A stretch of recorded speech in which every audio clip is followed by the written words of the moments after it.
사도신경으로 신앙 고백 드림으로 새벽 예배 시작합니다. 전능하사 천지를 만드신 하나님 아버지를 내가 믿사오며 그 외아들 우리 주 예수 그리스도를 믿사오니 이는 성령으로 잉태하사 동정녀 마리아에게 나시고 본디오 빌라도에게 고난을 받으사 십자가에 못 박혀 죽으시고 장사한 지 사흘 만에 죽은 자 가운데서 다시 살아나시며 하늘에 오르사 전능하신 하나님 우편에 앉아 계시다가 저리로서 산자와 죽은 자를 심판하러 오시리라. 성령을 믿사오며 거룩한 공회와 성도가 서로 교통하는 것과 죄를 사하여 주시는 것과 몸이 다시 사는 것과 영원히 사는 것을 믿사옵나이다. 아멘. 이 아침에 우리에게 주시는 하나님의 말씀은 창세기 17장 1절로 27절 말씀까지, 창세기 17장 1절에서 마지막 27절 말씀까지 말씀 찾으셨으면 한 목소리로 같이 읽습니다. 아브라함이 99세 때 여호와께서 아브라함에게 나타나서 그에게 이르시되 나는 전능한 하나님이라. 너는 내 앞에서 행하여 완전하라. 내가 내 언약을 나와 너 사이에 두어 너를 크게 번성하게 하리라 하시니 아브라함이 엎드렸더니 하나님이 또 그에게 말씀하여 이르시되 보라, 내 언약이 너와 함께 있으니 너는 여러 민족의 아버지가 될지라. 이제 후로는 네 이름을 아브라함이라 하지 아니하고 아브라함이라 하리니 이는 내가 너를 여러 민족의 아버지가 되게 함이니라. 내가 너로 심히 번성하게 하리니 내가 네게서 민족들이 나게 하며 왕들이 네게로부터 나오리라. 내가 내 언약을 나와 너 및 내 대대 후손 사이에 세워서 영원한 언약을 삼고 너와 네 후손의 하나님이 되리라. 내가 너와 네 후손에게 네가 거류하는 이 땅 곧 가나안 온 땅을 주어 영원한 기업이 되게 하고 나는 그들의 하나님이 되리라. 하나님이 또 아브라함에게 이르시되 그런즉 너는 내 언약을 지키고 네 후손도 대대로 지키라. 너희 중 남자는 다 할례를 받으라. 이것이 나와 너희와 너희 후손 사이에 지킬 내 언약이니라. 너희는 포피를 베어라. 이것이 나와 너희 사이의 언약의 표징이니라. 너희의 대대로 모든 남자는 집에서 난 자나 또는 너희 자손이 아니라 이방 사람에게서 돈으로 산 자를 막론하고 난 지 8일 만에 할례를 받을 것이라. 너희 집에서 난 자든지 너희 돈으로 산 자든지 할례를 받아야 하리니 이에 내 언약이 너희 살에 있어 영원한 언약이 되려니와 할례를 받지 아니한 남자 곧 그 포피를 베지 아니한 자는 백성 중에서 끊어지리니 그가 내 언약을 배반하였음이니라. 하나님이 또 아브라함에게 이르시되 네 아내 사레는 이름을 사레라 하지 말고 사라라 하라. 내가 그에게 복을 주어 그가 네게 아들을 낳아 주게 하며 내가 그에게 복을 주어 그를 여러 민족의 어머니가 되게 하리니 민족의 여러 왕이 그에게서 나리라. 아브라함이 엎드려 웃으며 마음속으로 이르되 100세 된 사람이 어찌 자식을 낳을까? 사라는 90세니 어찌 출산하리요 하고 아브라함이 이에 하나님께 아뢰되 이스마엘이나 하나님 앞에 살기를 원하나이다. 하나님이 이르시되 아니라 네 아내 사라가 네게 아들을 낳으리니 너는 그 이름을 이삭이라 하라. 내가 그와 내 언약을 세우리니 그의 후손에게 영원한 언약이 되리라. 이스마엘에 대하여는 내가 네 말을 들었나니 내가 그에게 복을 주어 그를 매우 크게 생육하고 번성하게 할지라. 그가 12두령을 낳으리니 내가 그를 큰 나라가 되게 하려니와 내 언약은 내가 내년 이 시기에 사라가 네게 낳을 이삭과 세우리라. 하나님이 아브라함과 말씀을 마치시고 그를 떠나 올라가셨더라. 이에 아브라함이 하나님이 자기에게 말씀하신 대로 이날에 그 아들 이스마엘과 집에서 태어난 모든 자와 돈으로 산 모든 자 곧 아브라함의 집 사람 중 모든 남자를 데려다가 그 포피를 베었으니 아브라함이 그의 포피를 벤 때는 99세였고 그의 아들 이스마엘이 그의 포피를 벤 때는 13세였더라. 그날에 아브라함과 그 아들 이스마엘이 할례를 받았고 그 집의 모든 남자 곧 집에서 태어난 자와 돈으로 이방 사람에게서 사온 자가 다 그와 함께 할례를 받았더라. 아멘. 네, 오늘은 함께 읽으신 창세기 17장 1절에서 27절 말씀을 중심으로 새 이름, 새 믿음이라는 제목의 말씀으로 잠시 은혜를 나누겠습니다. 아브라함은 자충우돌하면서 세상과 하나님을 왔다 갔다 하는 그런 모습을 보여주고 있습니다. 자기 힘으로 뭔가 해보려고 애굽에도 내려가서 거기서 아내 사라를 누이라고 속이기도 했고 엘리에셀을 양자 삼아 보려 하기도 했고요. 하갈을 통해서 후사를 얻어 보려고도 했습니다. 이런 인간적인 방편을 도모해 보았지만 번번이 실패로 끝나고 말았습니다. 그래서 오직 하나님만을 의지해야 한다라는 사실을 그는 그런 실패를 통해서 배우고 있는 것입니다. 그리고 결국에는 도저히 어떻게 할 수 없는 한계 상황에 이르게 되었습니다. 그때 아브라함은 전능하신 하나님을 만나게 됩니다. 그래서 오늘 1절에 보시면 아브라함이 99세 때에 여호와께서 아브라함에게 나타나서 그에게 이르시되 나는 전능한 하나님이라 너는 내 앞에서 행하여 완전하라 이렇게 말씀합니다. 아브라함의 나이 99세에 하나님이 나타나서 자신을 전능하신 하나님이라고 말씀하십니다.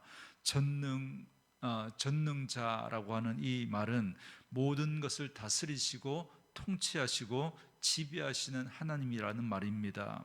아브라함은 하갈을 통해 이스마엘을 낳은 후에 또 13년을 하나님의 침묵 속에 기다려야만 했습니다. 갈대 우르를 떠났을 당시 그 시점으로 하면 무려 24년이 지난 그 시점입니다. 그 시간 동안 얼마나 많은 의심이 그를 찾아왔겠습니까? 하나님이 정말 믿을 만한 분인가?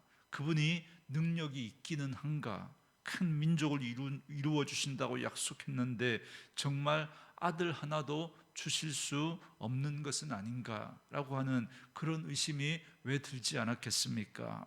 그래서 하나님은 아브라함에게 나타나자마자 나는 전능자다 이렇게 자신을 소개하고 있는 겁니다. 그리고 또 말씀하시기를 너는 내 앞에서 행하여 완전하라 이렇게 말씀하십니다. 우리가 하나님이 전능하신 전능자다라는 사실을 우리가 믿는다면 하나님 앞에서 우리는 완전하게 행해야 합니다. 그런데 사실 연약한 우리들이 어떻게 하나님 앞에서 완전할 수 있겠습니까? 이 완전하다라는 의미를 우리가 좀 잘 이해할 필요가 있습니다. 우리가 하나님 앞에서 완전하다라는 것은 본래 우리 주제를 파악하는 것입니다. 우리가 어떤 존재인지 하나님 앞에서 어떤 인생인지를 기억하는 것입니다. 우리는 연약한 피조물에 불과합니다. 그걸 잊지 말라고 하나님이 동산 중앙에 선악과를 만들어 놓으신 거죠. 하나님은 창조주이시고 너희는 피조물이다. 그렇기 때문에 그 하나님의 말씀에 순종하며 살아가야 하는 존재다라는 사실을 잊지 말고 늘 그 선악과 동산 중앙에 있는 가장 잘 보이는 그걸 볼 때마다 그걸 잊지 말라고 하나님께서 그렇게 선악과를 두셨던 겁니다. 그래서 하나님 앞에서 우리가 어떤 사람인지 어떤 인생인지를 기억하는 것입니다. 우리는 연약한 피조물에 불과합니다. 그런 우리가 하나님의 은혜로 존귀하게 된 겁니다. 그러므로 하나님 앞에서 완전하다라는 것은 바로 이런 우리의 실존을 잊지 않고 사는 것입니다. 연약한 인생이 하나님으로 말미암아 의롭게 되었다는 사실을 늘 기억하며 살아가는 것, 그래서 그 하나님을 의지하고 그 하나님 붙들고 살아가는 것, 그것이 하나님 앞에서 완전하고 흠없는 인생으로 사는 것입니다. 그래서 4절에 보시면 보라 내 언약이 너와 함께 있으니 너는 여러 민족의 아버지가 될지라 그럽니다. 아브라함이 단 한 번도 생각해 보지 않았던 놀라운 약속을 말씀하십니다. 네 자손이 무별처럼 바다와 모래와 같이 바다의 그 모래와 같이 많을 것이다 라고 했지만 이렇게 여러 민족의 아버지가 될 것이다 라고 하는 말씀은 처음입니다. 그래서 이제 아브라함의 이름을 아브라함으로 부르겠다라고 말씀하십니다. 여러분 늘 말씀드리지만 성경에서 이름은 그의 본질을 말해주는 겁니다. 본래 아브라함은 그 아브라함의 뜻은 그저 한 집안의 아버지로서 존경받고 높임받는 사람 정도의 꿈이 담긴 이름입니다. 그런데 아브라함을 하나님은 아브라함으로 바꾸십니다. 그러니까 열국의 아버지로 이름을 바꾸시는 겁니다. 한 집안의 아버지가 아니라 하나님은 아브라함에서 아브라함으로 이제는 열국의 아버지로 그렇게 그의 삶을 바꾸어 가시겠다는 겁니다. 비로소 분명하고 구체적인 하나님의 계획이 그 아브라함이라고 하는 그 이름 속에 하나님께서 그 하나님이 주신 그 비전, 그 계획이 무엇인지를 보여주시는 것이죠. 그래서 아브라함을 여러 민족의 조상, 모든 믿는 자의 조상이 되게 하시겠다라는 것입니다. 아브라함이 이것을 생각이나 했겠습니까? 겨우 어찌어찌해서 이스마엘을 낳고 그저 이스마엘이나 잘 길러서 좀 내 후사로 이스마엘이 잘 되었으면 좋겠다라고 하는 그 정도 그런 생각만 가지고 살았을 겁니다. 그러나 하나님의 생각은 전혀 달랐던 거죠. 그래서 이제 그의 이름을 아브라함에서 아브라함으로 바꾸십니다. 여러분 오늘 우리도 마찬가지입니다. 하나님이 저와 여러분에게 그리스도인이라고 하는 새로운 이름을 우리에게 주실 때 하나님은 다 계획이 있습니다. 그것을 소명이라고 우리는 말합니다. 우리는 이제 존재 자체가 달라진 삶을 살게 되었다라는 말입니다. 티끌처럼 연약한 인생이지만 질그릇처럼 깨지기 쉬운 존재이지만 하나님이 우리를 귀한 존재 되게 하신 겁니다. 그러므로 하나님은 저와 여러분에게 다 놀라운 계획을 가지고 계십니다. 이 사실을 믿을 수 있기를 바랍니다. 그래서 오늘도 그 하나님께서 우리를 부르신 그 부르심에 합당한 모습으로 살아가는 저와 여러분 되어줄 수 있기를 원합니다. 그래서 하나님은 이제 아브라함과 그의 가족들이 모두 할례를 받도록 하십니다. 10절에 보시면 너희 중 남자는 다 할례를 받으라. 이것이 나와 너희와 너희 후손 사이에 지킬 내 언약이니라 이렇게 말합니다. 여러분 할례란 무슨 의미를 가지고 있냐면 할례를 행했다고 해서 사람이 달라지는 게 아닙니다. 할례를 행했다고 여러분 완전히 새로운 존재가 됩니까? 그렇지 않습니다. 그러면 여러분 이름을 바꾼다고 해서 그 사람이 달라집니까? 그렇지 않죠. 여러분 육신의 할례는 단순한 표시일 뿐입니다. 내가 하나님의 백성이라고 하는 이 사실을 기억할 수 있도록 하나의 기억 장치로 하나님께서 할례를 행하게 하신 것입니다. 그래서 그 할례를 받았으면 이제 중심이 변화된 삶을 살아야 합니다. 그래서 내 몸에 정말 내가 하나님의 언약 백성이다라고 하는 그 표를 딱 이렇게 하고 다니면서 늘 잊지 않는 거죠.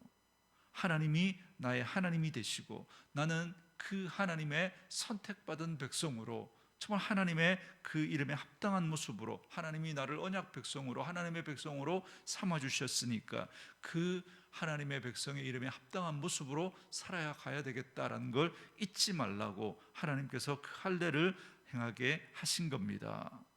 여러분 그게 할례의 의미인 거죠. 그런데 유대인들은 할례만 받으면 하나님의 백성이 된 것처럼 여겼습니다. 마치 이름만 바꾸면 팔자가 바뀐다고 생각해서 막 이름을 바꾸는 여러분 그런 분들이 있지 않습니까? 그것하고 똑같은 거죠. 그래서 로마서 2장 25절에 이렇게 말씀합니다. 네가 율법을 행하면 할례가 유익하나 만일 율법을 범하면 네 할례는 무할례가 되느니라.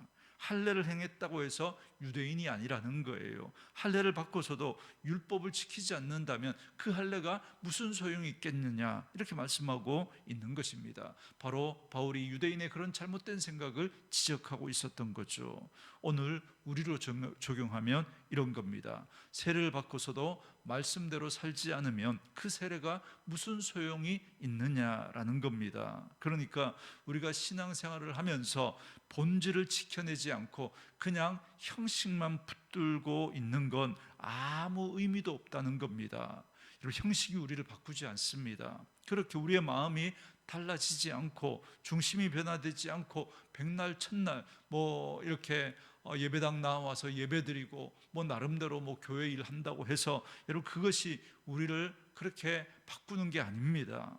그건 그냥 종교 생활인 거죠. 정말 중요한 건 그 하나님을 우리가 믿고 그 예수 그리스도를 우리의 마음에 담고 이제 우리는 변화된 사람으로 그 하나님의 말씀에 순종하며 하나님의 백성의 삶을 살아가는 것입니다.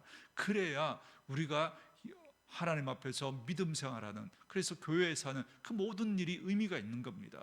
우리가 하나님의 백성이 되지 않고 그냥 종교적으로 아무리 교회에 와서 많은 일을 한다고 하는데 그게 무슨 의미가 있겠습니까? 먼저 우리는 예수 그리스도를 믿고 그분을 우리의 마음에 담고 내가 하나님의 백성이다라고 하는 그 사실을 기억하고 하나님의 백성으로 예배할 때 그 예배가 의미가 있고 하나님의 백성으로 우리가 헌금하고 우리가 교회에 사는 그 모든 일들이 의미가 있을 수 있는 것이죠. 그래서 우리는 우리의 이름이 바뀐 것에 머물지 않고 항상 나는 그리스도인이다, 나는 예수의 사람이다, 나는 하나님의 백성이다라고 하는 사실을 기억해야 합니다. 이름만 바뀐 게 아니라 본질이 달라졌다라는 사실을 기억하고 그 이름에 걸맞는 합당한 삶을 살아가야 합니다. 여러분, 그러기 위해서 우리는 예수 그리스도를 우리의 마음에 담은 것처럼 그 하나님의 말씀을 날마다 우리의 마음에 담아야 합니다. 그럴 때 우리는 예수로 물들어가게 되는 것이죠. 그 말씀이, 그 하나님의 생각이 우리의 생각을 바꾸고요, 우리의 생각이 바뀌면 우리의 삶이 조금씩 바뀌어져 가는 겁니다. 그게 예수로 물들어가는 것입니다. 그러므로 우리는 그리스도인이라는 그 이름을 새로 얻고 나서 놀랍게 바뀌어서 전에 내 모습을 기억조차 하기 어려울 만큼 그렇게 변화될 수 있어야 합니다. 여러분, 이건 한 번에 되지 않습니다. 한 번에.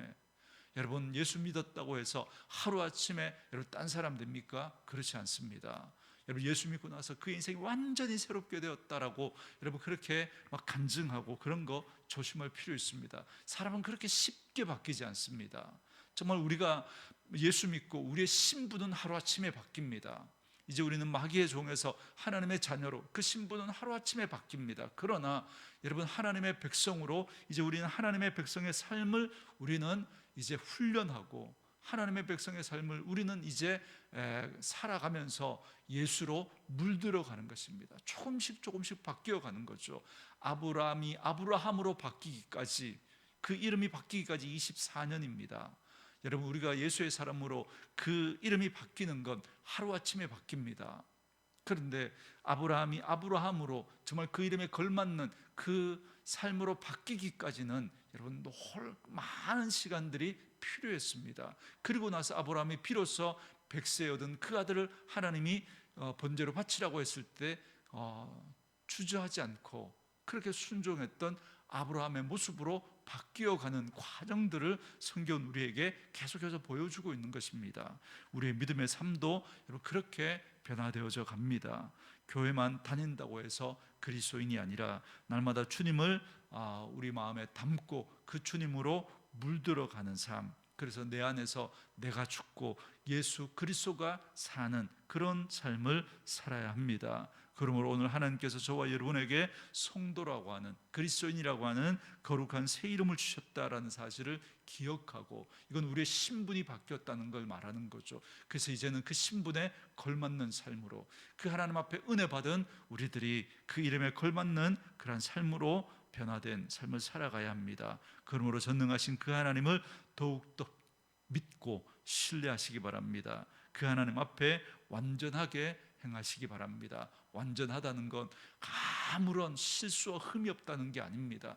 우리가 어떤 존재인지, 우리가 하나님 없이는 살아갈 수 없는 그런 연약한 인생이다라는 사실을 기억하고 그 하나님 붙들고 한 걸음 한 걸음 믿음으로 나아가는 온전한 삶, 그것이 그 하나님 앞에서 완전한 삶을 살아가는 것입니다. 오늘도 새로운 이름에 걸맞게 또 세례받은 은혜에 합당하게 진정으로 변화된 삶, 참으로 그 하나님만 의지하고 그 주님과 함께 동행하며 살아가는 저와 여러분들의 삶이 되어줄 수 있기를 주의 이름으로 축원합니다.